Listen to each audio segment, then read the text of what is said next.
Good morning again. Those of you who have been here since class are about sick of seeing me, I think. But it's been a great day so far, and I hope that today, as we study more about the parables, that these again will speak into your life. I've had several comments about just how applicable these things are, and that's that amazing that things Jesus taught so many years ago, almost 2,000 years ago, are still things that hit home with us. That's what, as we study today as well, they kind of hit right to the point. We're studying two again today from Luke 18, 9 through 14, the Pharisee and the Tax Collector, probably familiar to you. And also Luke 16, verses 19 through 31, which is the Rich Man and Lazarus. So we begin this morning in Luke 18. To some who are confident of their own righteousness and look down on everyone else. Do you know what this parable is about? Do you know what Jesus is trying to hit home with? To some who were confident of their own righteousness and looked down on everyone else, Jesus told this parable. Two men went up to the temple to pray, one a Pharisee, a religious leader, a church person. The other a tax collector, someone seen as a traitor working for the Roman government. One to be fearing the public. If you have seen The Chosen, it shows Levi, and Levi, to get to work, he hires a guy to carry him in a buggy, and he has something draped over him so no one sees him.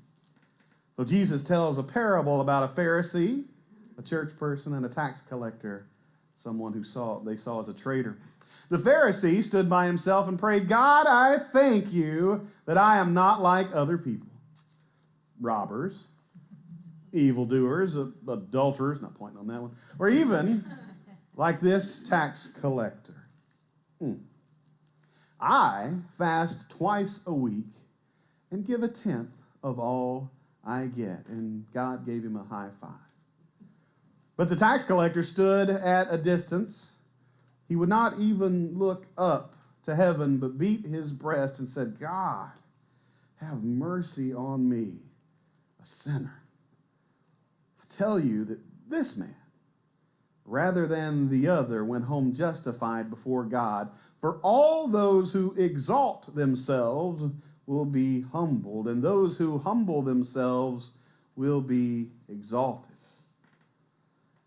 Jesus doesn't tell a intricate, hard to understand parable here, does he? Jesus lays it out. Okay, here's someone who you would look up to. Here's someone who you respect, this religious leader. And here's this someone who you despise. You hate with every fiber of your being. Tax collectors were known that their job was just to collect taxes. But what they did was they collected taxes plus whatever they wanted to kind of line their own pockets. Anybody in here just get real giddy around tax time? I cannot wait to write a check.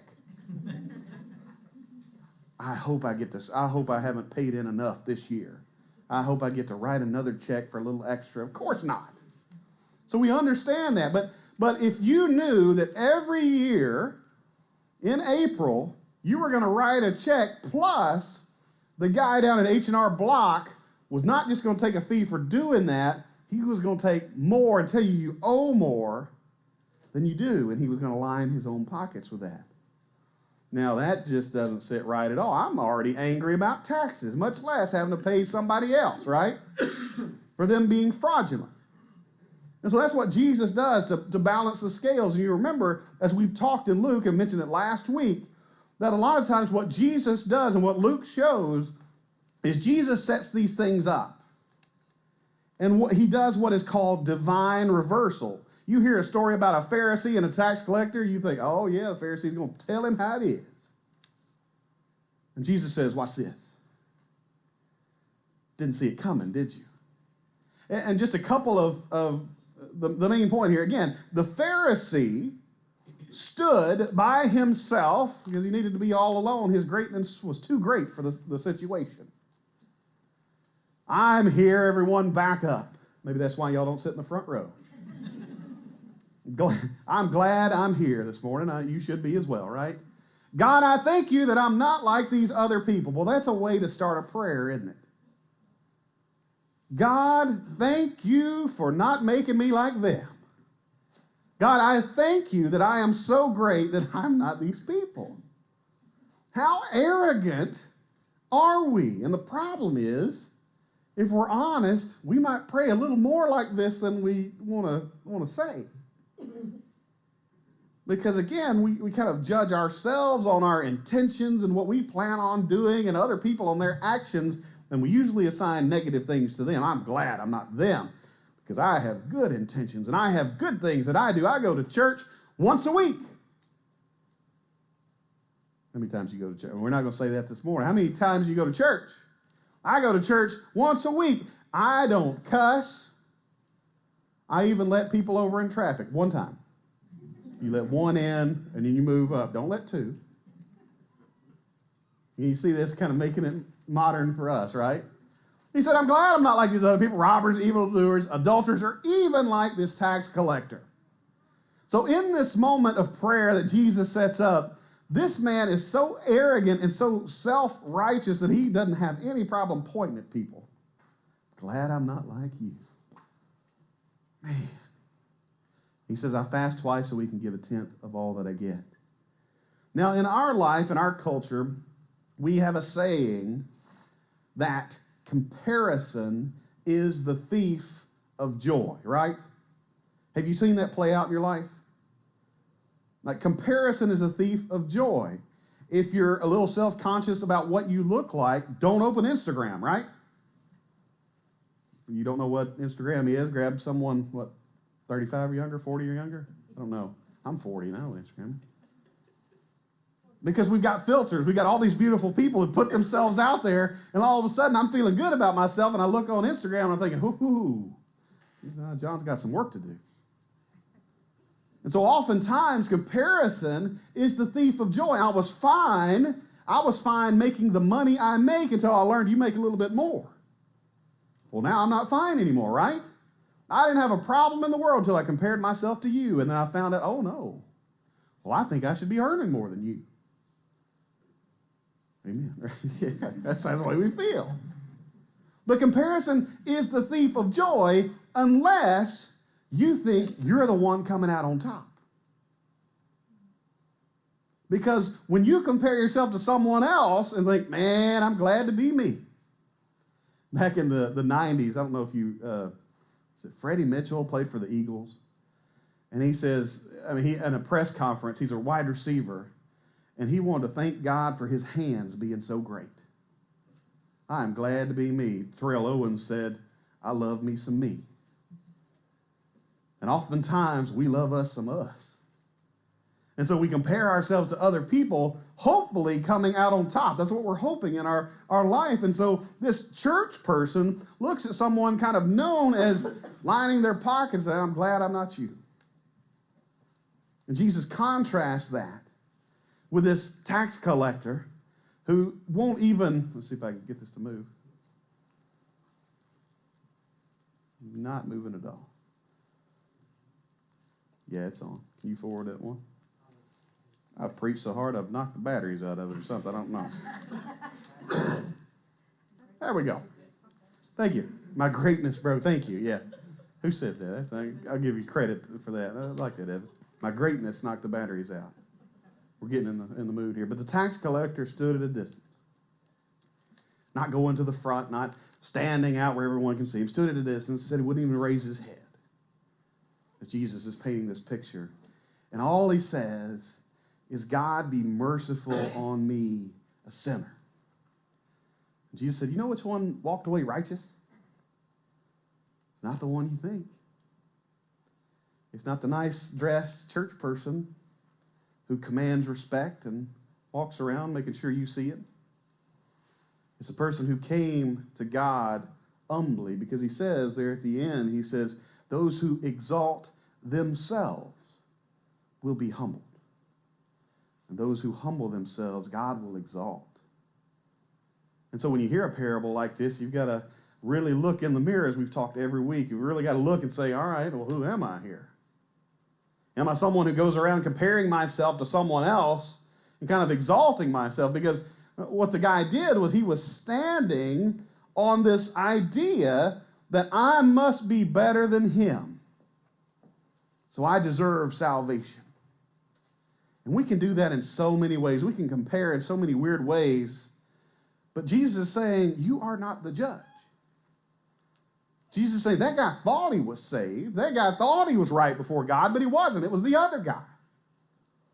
And what we can do is weird. It is never good to compare and then stand on that self-righteousness. You understand that? Man, I'm glad I'm better than Jordan. I must have salvation and he does not. Or sometimes we'll compare and we'll think of somebody, the nicest person you know. The nicest church person, maybe they've passed away. Well, I know that they're saved. And so that kind of affects me. I want to be like them, or I want to be maybe a little better than them, or whatever. But we still stand in that moment comparing when we are not the judge. We do not know what's in the hearts of everyone. And praise God that we're not the judge. I don't stand before you on the last day, people who don't really know me. I stand before my Father. What do we really know about other people? I told you last week I'd probably being investigated for all the criminal minds and cold case files and all that stuff I watch. What is it everyone says about the serial killer when they find out he was a serial killer and he was your neighbor? So nice. Such a nice guy. He ate a bunch of people, but he was a nice guy. Quit comparing and live for God. Comparison gets us nowhere. It kind of introduces these weird dynamics where we stand, where we cannot know, but we stand in a confidence that comes from something other than God. Our confidence should be in God and God alone, not comparison to anyone else. And so how do you stand before God this morning? Jesus tells another parable in Luke 16, starting in verse 19.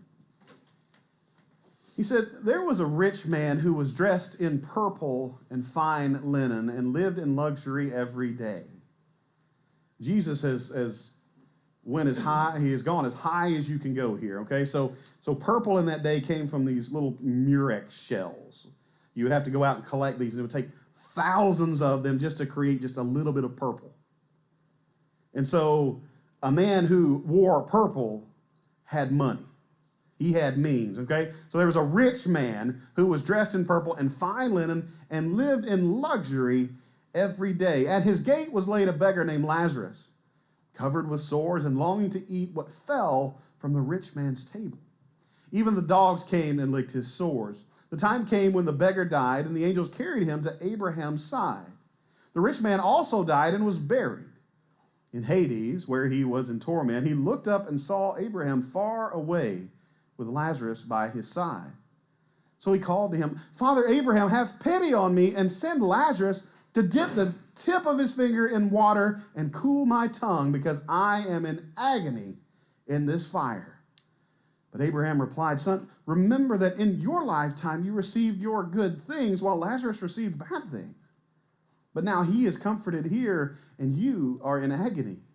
And besides all this, between us and you is a great chasm. A great chasm has been set in place, so that those who want to go from here to you cannot, nor can anyone cross over from there to us. He answered, and I beg you, Father, send Lazarus to my family, for I have 5 brothers. Let him warn them so that they will not also come to this place of torment. Abraham replied, they have Moses and the prophets. Let them listen to them. No, Father Abraham, he said, but if someone from the dead goes to them, they will repent.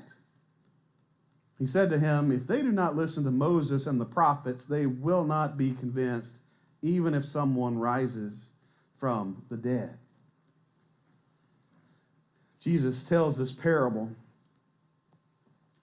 And did you notice the contrast in the two? It's so stark you can't miss it, right? A rich man who has everything and a poor beggar who lays at the rich man's gate with sores on his body. And it says he's just hoping for a scrap that falls from the table. Not he's expecting a handout from the rich man. I just hope to get lucky and find something that falls off the table. That's how down and out this man was.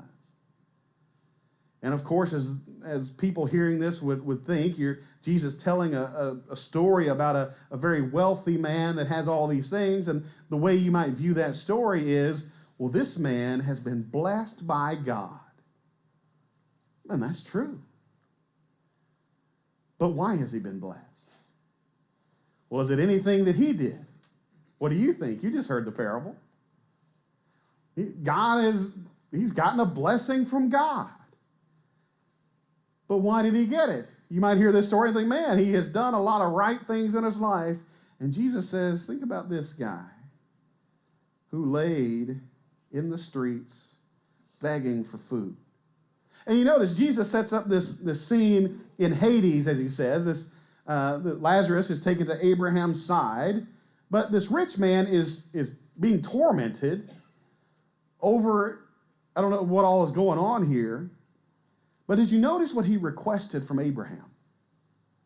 Abraham, would you send Lazarus? He is in torment in Hades, and he's still barking orders and seeing himself as higher than Lazarus. Notice when Jesus tells this parable, the rich man doesn't say, hey, can I come over there just a minute? He says, hey, would you send Lazarus? See, he's lower than me.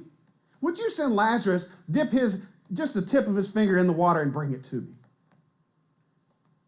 Still, in that state, seeing himself, you see how deep-seated his idea of himself was, how self-righteous he was.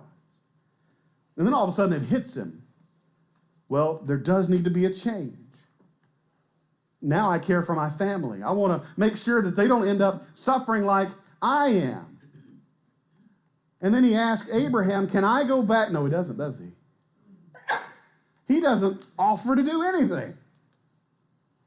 He says, Father Abraham, would you send Lazarus to tell my family? A man who lived a life of luxury, with every need being met, every care cared for. And even at this point, after he has died and been buried, sitting in Hades, he still sees himself as greater than. The story Jesus tells here, again, is an easy one. One of those men was in Hades being tormented, another one sitting right beside Abraham. And it wasn't the one when you were living life that you thought was blessed by God, was it? In the previous parable, Jesus said, he ended it with, those who exalt themselves will be what? Humbled. Those who humble themselves will be exalted. We live in a very wonderful country. We live in a wonderful part of a wonderful country. And the blessings in this church are vast, aren't they? If we're honest with ourselves, if we look around, we have been blessed. And so when we hear a parable like this, we have got to ask ourselves, are we missing out? Are we so focused on ourselves that we're missing the ministry laying at our gate? Are we missing reaching out to someone who is down and out right here on our doorstep? Have we exalted ourselves that I am so awesome and my greatness is just magnificent that I can't be bothered to help anyone? Can't even be bothered when in Hades to ask to go help my family. Could you send Lazarus to do that? Now I pray that that's not an idea or a sentiment that we have in here, that we are not people who think, man, I am better than everyone else. I'm so glad I'm not like this tax collector. I'm so glad I'm not like this person who lays at my gate. I'm so glad I'm not a robber, a thief, an adulterer. So that exalts me. Jesus says no. God does the humbling and God does the exalting. But it's up to you to have the right attitude about that. It's up to you to use what God has blessed you with to bless other people. In this parable, Jesus says this rich man had every opportunity because the man laid at his front door. He laid at his gate to help out. And he didn't. The guy just laid there waiting for scraps that the dogs would eat. And so this morning, as you think about that, as you think about comparison, all the things we do as we go to the store or even as we come into church and we see someone else and we either think, man, I wish I had it together like them, or we look at someone else and think, man, I'm glad I am not them. And Jesus says, stop it. As a church, we need to live for God. Quit comparing. Quit doing the judging. That is all God's to do. You come in and you live for him, and that's it. So we'd love to pray with you this morning if that's been a struggle. We'd love to see someone restored to Jesus. We'd love to see someone this morning start that walk with him to be baptized. We've got a hot tub somewhere, I promise you. Blessings are vast here. We can make it happen. But don't miss out on the blessings of life because you're so focused on yourself. Don't miss out on the salvation that comes from God because you have exalted yourself. Humble yourself in the sight of the Lord, and he will lift you up. If you have any needs this morning, would you come as we stand and sing?